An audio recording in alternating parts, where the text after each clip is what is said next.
Patty Hajdu is the Minister of Jobs. Hi, Minister. Good to see you. Thanks for making the time. Thanks, Vashi. I spoke with BC's Premier David Eby a little bit earlier on in the program, and I wanted to start off on a link that both he and federal Conservative leader Pierre Poilievre are drawing between very high youth unemployment rates and the temporary foreign worker program. They're both asking, actually, your government to get rid of the program. Why have you thus far rejected that proposal? Well, I mean, first of all, Vashi, temporary foreign workers make up less than 1% of the total Canadian workforce, and it is a pretty stringent program. Employers have to demonstrate that there is no Canadian worker in line for that job. They have to advertise, they have to interview with the department oftentimes, and prove that there is a need for a worker that's temporary. And then secondly, there are very stringent penalties should a worker, should an employer be found to be abusing that program, up to and including being banned from the program. So although I hear the concern from the opposition, as you know, and I think the Premier has raised this, it is not based in actual statistics and numbers. But I think in the Premier's case, for example, and I put those questions to him, right, around what level of evidence he has about how widespread the issue is.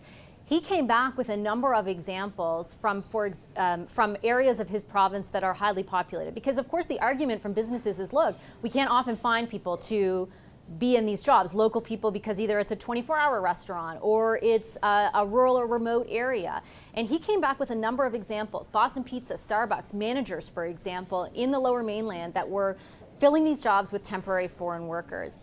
Is it maybe not the best course of action to instinctually dismiss his concerns and not actually consider what might be necessary to amend this program just because you think the rules are stringent?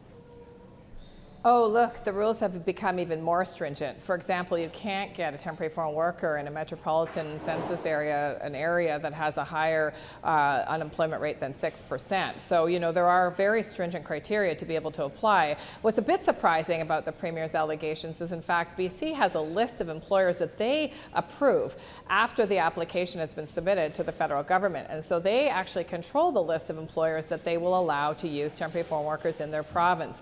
And so I actually just ran into their own Minister of Labour in the House of Commons here today, and I assured him that if there are instances of fraud, if there are instances of concern around specific employers or the abuse of the program, as the Premier is alleging, I want to hear about them, because we have enforcement agents, we have a number of ways that we can investigate these employers, and they do have the right to remove those people from their list of approved employers. So I think we can work together to combat the fraud that the Premier is alleging. Do I take from that comment, though, that you think that jurisdiction for doing so is in the province's hands and that the federal government does not plan on making any substantive changes to the temporary foreign worker program? Because the Prime Minister seemed to intimate a few weeks ago at the Cabinet retreat otherwise.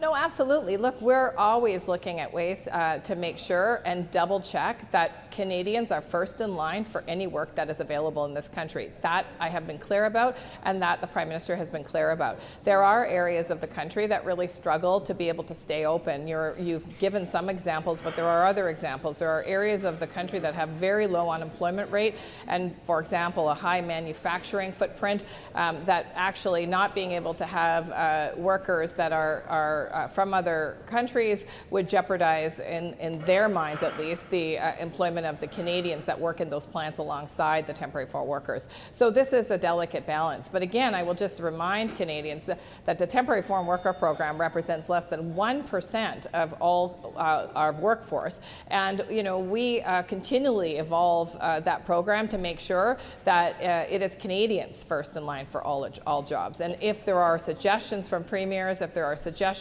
from other partners, I want to hear about them, because indeed we want to make sure that Canadians are first in line. And I do understand the point around the percentage of temporary foreign workers, but there are enormous numbers of temporary residents in this country. And again, you'll see the opposition draw a link to sky-high youth unemployment numbers. And I will, respectfully challenge your government when it said back in March of 2024 that you wanted to reduce temporary residents to 5% of the population. Even when you said that it was 6.2%, it now sits in the first few months of 2025 at 7%.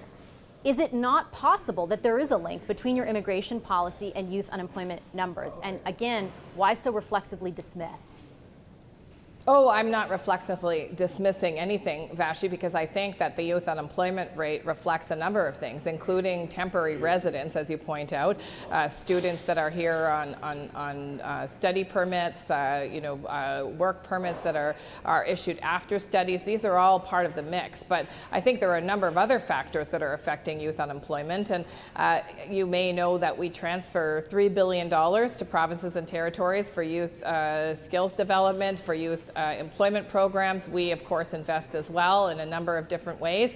And, I'm looking forward to bringing employment ministers from across the country together very soon to talk about what more we do to make sure that we can continue to create jobs that give youth that leg up, that first time work experience, which is often so important, and continue to ensure that youth have the skills they need to seize the changing nature of work in this country.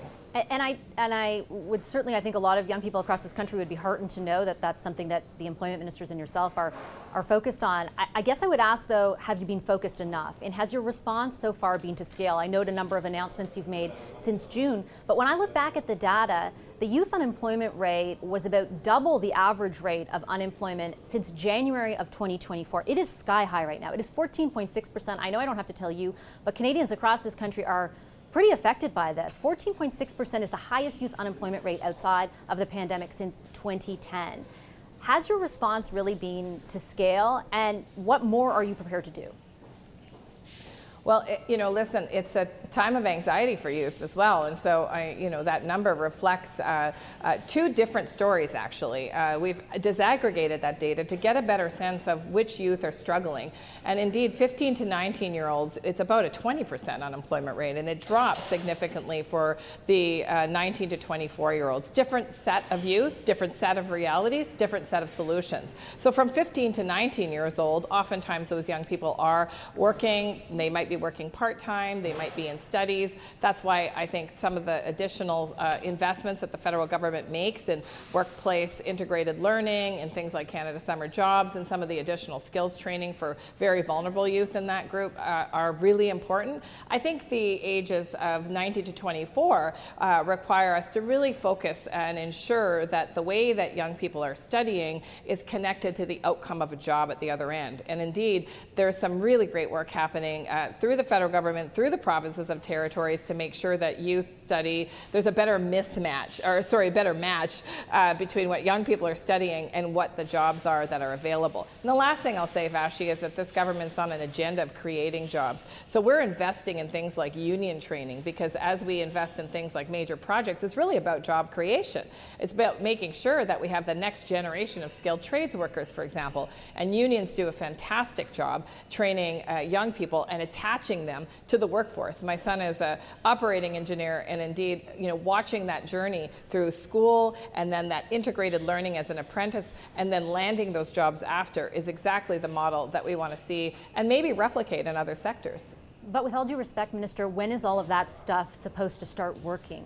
Because the only thing the youth unemployment rate has done since January of 2024 is continue increasing.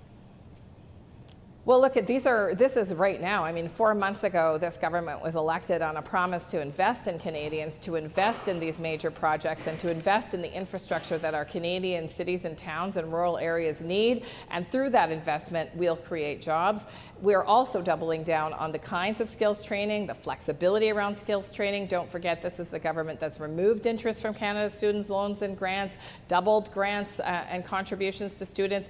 Those are the kinds of mechanisms that we can do in the interim, and we can also ensure that our alignment with provinces and territories is rock solid. And so we have to continue. The youth are depending on us to continue this work together and really, really focus in on how we better align what they're learning in school, what they're experiencing in their training, and with the available jobs as they exist and as they evolve. I'll ask the question again, though, Minister. When will that start making a difference for youth who are unemployed?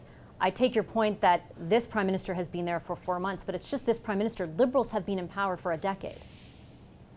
Well, listen, I think, I took immediate action when I was appointed the Minister of Jobs and Families. I knew by that youth unemployment rate and that disaggregated data that I talked about that young people, 15 to 19, were going to have a very difficult summer. You know that we have thousands of good-paying Canada summer jobs across the country that give youth a variety of experiences. We immediately injected another $25 million into that program, and that's the kind of solution that the Prime Minister is expecting us, solutions the Prime Minister is expecting us to come up with in our own portfolios. Urgent action, collaboration with provinces and territories, and really making sure that as these major projects, as its investments in Build Canada Homes, in technology, in a variety of different industries make their way, that youth are there and ready to poised to seize those opportunities. Okay, I'll leave it on that note. I'm out of time. Thanks for your time, Minister, as always. Really appreciate it.